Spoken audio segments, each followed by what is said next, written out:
Hello, आप सबका मेरे चैनल स्पीडिंग ला ज्ञान में स्वागत और अभिनंदन है। मैं आज आपको एसजेएस के पॉइंट ऑफ व्यू से उत्तर प्रदेश नगर नियोजन और विकास अधिनियम 1973 बताने जा रही हूँ। इसमें मैंने पीछे आपको 6 अध्याय तक बता दिया, आज 7वां अध्याय बताने जा रही हूँ। अगर आपको मेरी वीडियो अच्छी लगती है प्लीज लाइक करिए, सब्सक्राइब करिए, कमेंट करिए, शेयर करिए और बेल आइकन दबा दीजिए ताकि कोई भी नोटिफिकेशन आपको तुरंत ही मिल जाए। आज देखते हैं अध्याय 7। अगर आपने मेरी पिछली वीडियो नहीं देखा तो पिछली वीडियो भी जाके देख लीजिएगा ताकि आपको पीछे का सब कुछ अच्छे से पता चल जाए। ठीक है। अध्याय 7 विलेख, लेखा और लेखा संपरीक्षा। धारा 20 में जो है क्या कहता है कि जो प्राधिकरण होगा उसका एक कोष होगा, अर्थात जो प्राधिकरण है उसका एक कोष होगा, जिसमें कह रहा है कि प्राधिकरण का स्वयं एक कोष होगा और वह उसका अनुरक्षण करेगा। क्या कह रहा है कि प्राधिकरण का एक कोष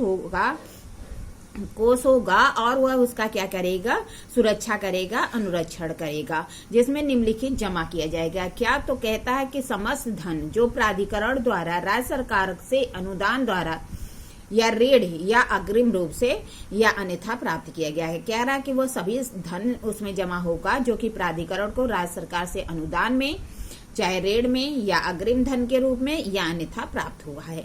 फिर दूसरा कहता है कि समस्त धन जो प्राधिकरण द्वारा ऋण या ऋण पत्रों द्वारा सरकार से भिन्न स्रोतों से उधार द्वारा लिया गया है। कह रहा है कि ऐसे समस्त धन जो कि प्राधिकरण क्या करता है, ऋण या ऋण पत्रों द्वारा राज्य सरकार से भिन्न किसी अन्य संस्थाओं से उधार लिया हो। फिर क्या कह रहा है, समस्त शुल्क, पथकर या प्रभार जो अधिनियम के अधीन प्राधिकरण द्वारा प्राप्त किए गए हैं, इसमें क्या जमा होगा, तो कहता है कि जो शुल्क लिया जाता है वो जमा होगा, जो पथकर सड़क कर लेती है वो जमा होगा या अन्य प्रभार भी जमा होगा जो कि अधिनियम के अधीन जो प्राधिकरण को प्राप्त हुआ है। फिर जो है क्या कह रहा है, समस्त धन जो प्राधिकरण द्वारा भूमि, भवन या अन्य संपत्ति, चाहे वह जंगम हो या स्थावर हो, बयान के द्वारा प्राप्त किया हो। क्या कह रहा है कि और समस्त धन जो कि प्राधिकरण को भूमि, भवन या अन्य संपत्ति, चाहे वह जंगम हो, अस्थावर हो या फिर अस्थावर हो, के बयान से प्राप्त हुआ हो।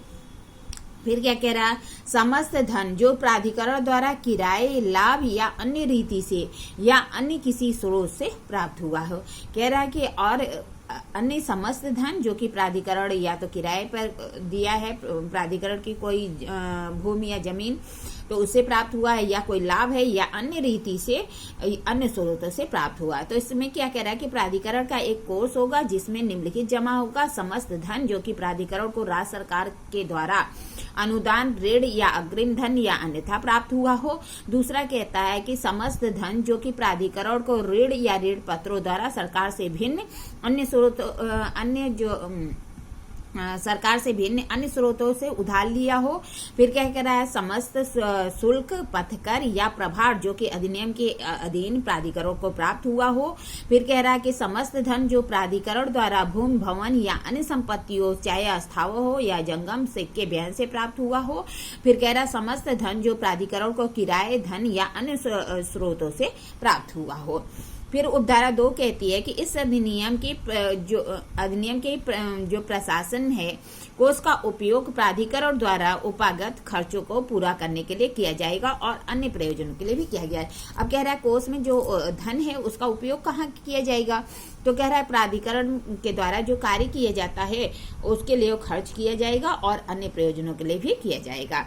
फिर उपधारा 3 कहता है कि राज्य सरकार किसी निर्देशों के अधीन रहते हुए प्राधिकरण किसी अनुसूचित बैंक के चालू खाते के किसी कोष में ऐसी रकम रख सकेगा जैसा कि वह प्रत्याशित वर्तमान आवश्यकताओं को पूरा करने हेतु आवश्यक समझे और किसी अधिशेष रकम को ऐसे ढंग से नियोजित करेगा जैसा कि वह उपयुक्त समझे।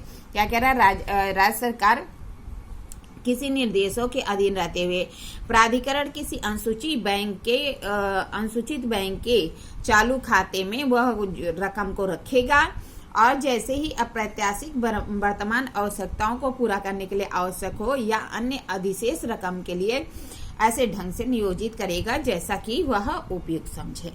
फिर क्या कह रहा है, राज्य सरकार विधानमंडल के इस निमित्त विधि द्वारा किए गए सम्यक नियोजन के पश्चात प्राधिकरण को ऐसे अनुदान अग्रिम या ऋण प्रदान कर सकेगा जैसा कि सरकार वह अधिनियम के कृत्यों के नियोजन हेतु आवश्यक समझे और दिए गए समस्त अनुदान ऋण या अग्रिम धन ऐसे निबंधन और शर्तों पर जैसा कि राज्य निर्धारित करेगा।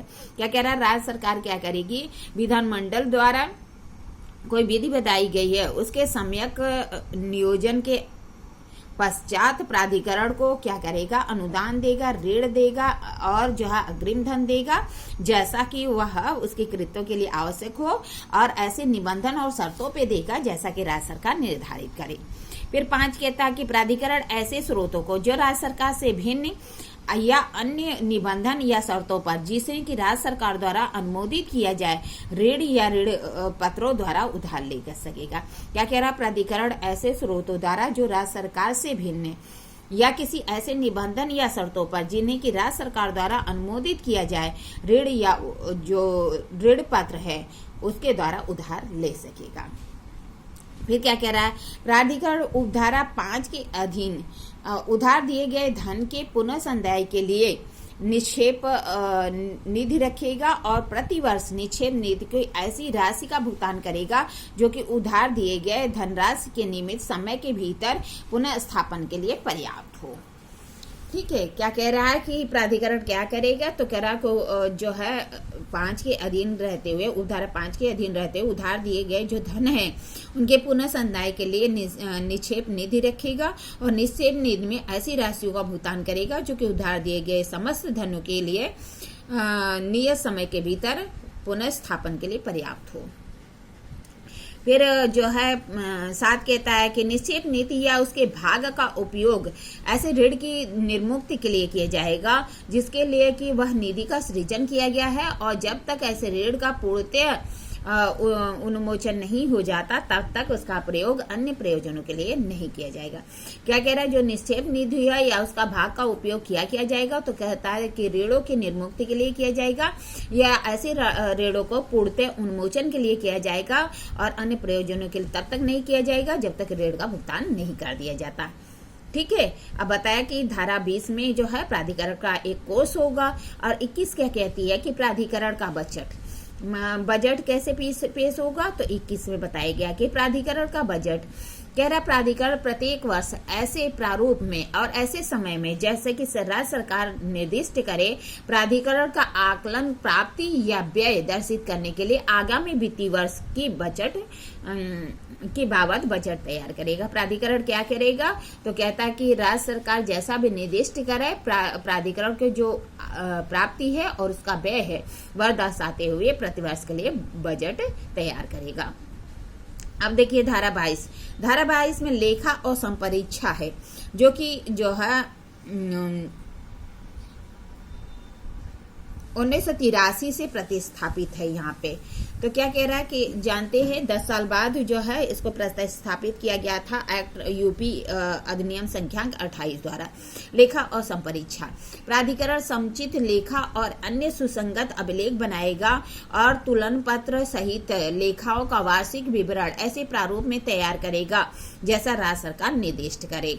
प्राधिकरण द्वारा लेखा या लेखा परीक्षा की या स्थानीय निधि लेखा द्वारा वार्षिक वर्ष की लेखा संपरीक्षक के अधीन होगा, परंतु यह कि परीक्षण स्थानीय लेखा परंतु यह कि संपरीक्षक स्थानीय निधि लेखा के स्थान पे अतिरिक्त राज्य लेखा संपरीक्षक को महालेखाकार और उत्तर प्रदेश के जो नियंत्रक और महालेखा परीक्षक हो और अन्य लेखा परीक्षक को ऐसे निबंधन और शर्तों पर और ऐसी रीति पर ऐसी अवधि के लिए और ऐसे समयों पर जैसा कि राज्य सरकार और उसके और राज्य सरकार के बीच सहमत हो नियुक्त कर सकेगी। क्या कह रहा है कि जो है प्राधिकरण क्या करेगा, उसका लेखा या लेखा संपरीक्षक या फिर स्थानीय निधि लेखा द्वारा वार्षिक रूप से लेखा संपरीक्षक के अधीन होगा, परंतु कह रहा है कि यदि संपरीक्षक स्थानीय निधि लेखा के स्थान पे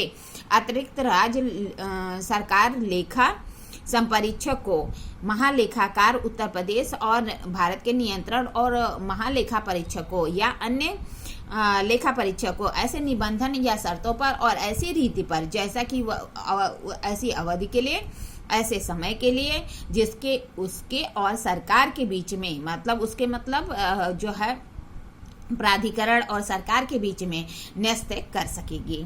उपधारा 3 कहती है, उपधारा 2 के अधीन लेखा परीक्षक के लिए किसी व्यक्ति की अधिकार और प्राधिकार और विशेषाधिकार। क्या कह रहा है? प्राधिकरण स्थानीय निधि के मामले में वही होगा जो कि स्थानीय प्राधिकरण की लेखा संपरीक्षक के संबंध में होगा। फिर क्या कह रहा है कि यथास्थिति महालेखाकार उत्तर प्रदेश और भारत का नियंत्रण और महालेखा परीक्षक के मामले में वही होंगे जो कि जैसा कि सरकारी लेखाओं के लेखा संपरीक्षक के संबंध में होते हैं, या किसी अन्य लेखा संपरीक्षक के मामले में ऐसा होगा जैसा कि विहित किया जाए, और उसे विशेष रूप से बहियों, लेखाओं तथा संबंधित वाउचर, कागजात या अन्य दस्तावेजों को प्रस्तुत करने की मांग करने और प्राधिकरण के कार्यालय को निरीक्षण करने का अधिकार होगा।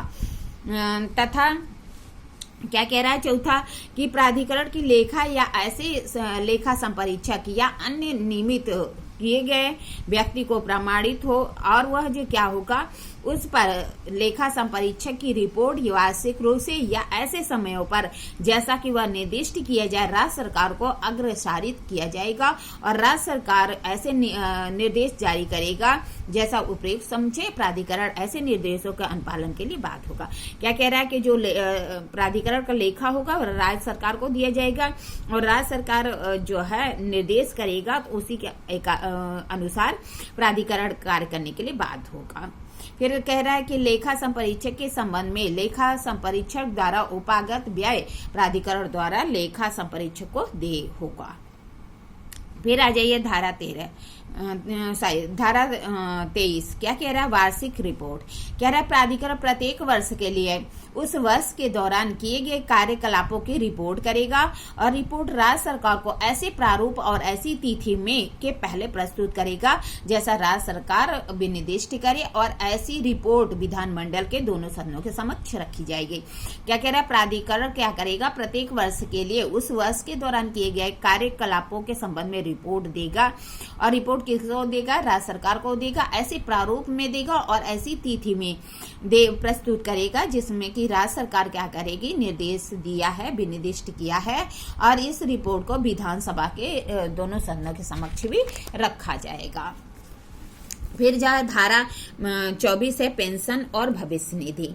क्या कह रहा है? प्राधिकरण अपने पूर्णकालीन वेतनभोगी व्यक्तियों को अपने अधिकारियों के लाभ के लिए ऐसी रीति और ऐसी शर्तों के अधीन रहते हुए जैसा कि राज्य सरकार निर्दिष्ट करे पेंशन और भविष्य निधि का गठन करेगी और जैसा कि उचित समझे। प्राधिकरण क्या करेगी? तो कह रहा कि अपने पूर्णकालीन जो वेतनभोगी सदस्य हैं या अन्य अधिकारी उनके लिए क्या करे? उनके लाभ के लिए ऐसी रीतियों और शर्तों पर जैसा कि राज्य सरकार क्या करे? विनिर्दिष्ट करे पेंशन और भविष्य निधि का गठन करेगी जैसा कि वह उचित समझे।